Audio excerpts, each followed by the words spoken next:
seriously limping right now because I jumped rope yesterday and I'm that out of shape. Hey friends, it's Tess. This is Wander Wealthy, and today I wanted to talk about something that burdens a lot of us in our 20s and 30s and even, I'm guessing, 40s, 50s, and 60s. And that is feeling behind in life. Now here on my channel, we talk all about personal finance, travel, and this topic, which happens to be personal development-esque. So if you're interested to get more information on that, then make sure you hit the subscribe button because I upload new videos about these things every week, and you don't want to miss that. Oh, thank God, my heater just turned off. The majority of my audience are in their 20s or 30s, and I've been having a lot of conversations with them, as well as with some of my peers, my friends, and my close loved ones about this feeling of thinking that for some reason each of us individually is somehow behind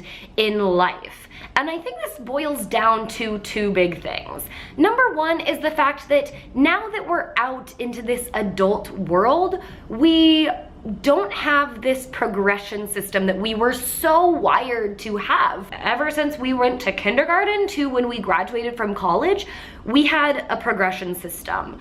You were in one grade and then you pass these tests and you go to the next grade and you graduate and you go to the next level of schooling. And for some of us, even in grad school, we're still kind of on that track. But eventually people start to graduate and move on into this adulthood of getting a job and advancing in their career. But not all of us are there. Like I said, some of us are still in grad school, which can make you feel behind in life because you aren't starting your career like a lot of your peers. Or maybe you just don't have that career that has that regular advancement, so you're out here trying to make something happen and you just don't know what you're supposed to be doing or whether you're on the right track. Spoiler alert, this is the way life goes. This is just how life is. There's no graduation into the next level.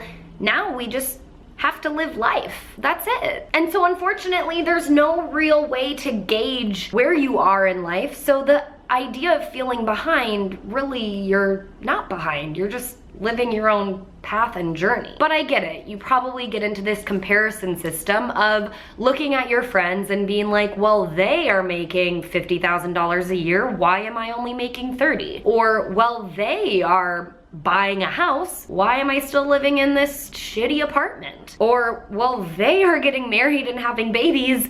Why am I still single AF? And yes, if you gauge your life's journey and even the idea of success based on these things, and you allow yourself to compare where you are in life to others, then you'll probably feel behind. But who says that you have to get married by X age? And I get it, ladies, we kind of do unfortunately have a timeline if you feel it in your heart to become a mother. And the money thing, buying a house, well, you all know that I'm not totally a fan of feeling like you have to become a homeowner. And yet we still, for some reason, compare ourselves to others or just measure up our life to whatever criteria is out there on the internet. So I think the best piece of advice I can give is twofold.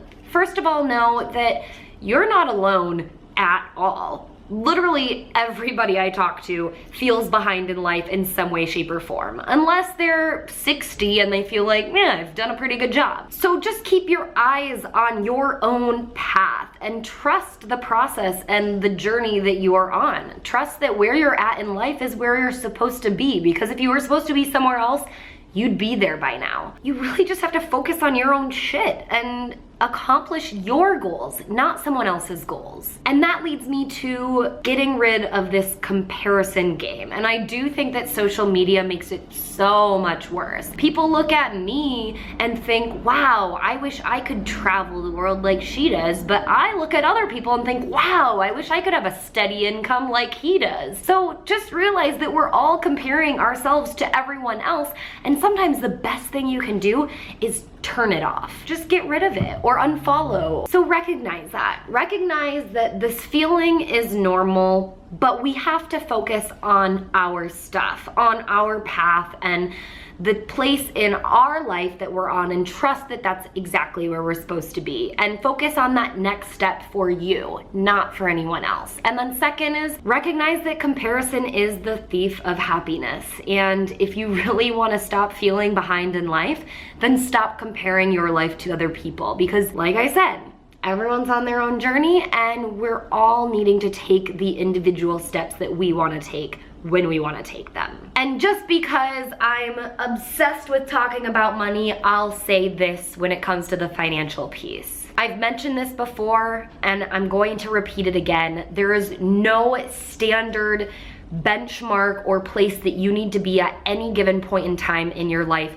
when it comes to financial numbers, whether it's your net worth or your income or how much debt you have, or whether you own a home or own a car or own a business or own a dog. There's no reason for you to feel behind financially compared to other people, because everyone comes from a very different financial background and you just can't compare where you're at to where they're at. Now I say that in the same breath as mentioning that I do think we need to be more transparent about certain numbers in our financial lives, but recognize who you're sharing this information with. It's important to be educated, it's important to be informed, but when it gets to the comparison level, that's where you really want to draw a line. So know when to turn it off, whether you're comparing your financial situation, the material things that you own, or just your relationships and dating life / marriage and kids life. Those things do not line up when it comes to figuring out whether you're on track with life or not. Beyond the education system, there's really no way to understand if you're on track with life or not. So if you're feeling behind, I get it, we all get it, we're all kind of there because we just don't know where we're supposed to be. And that's life.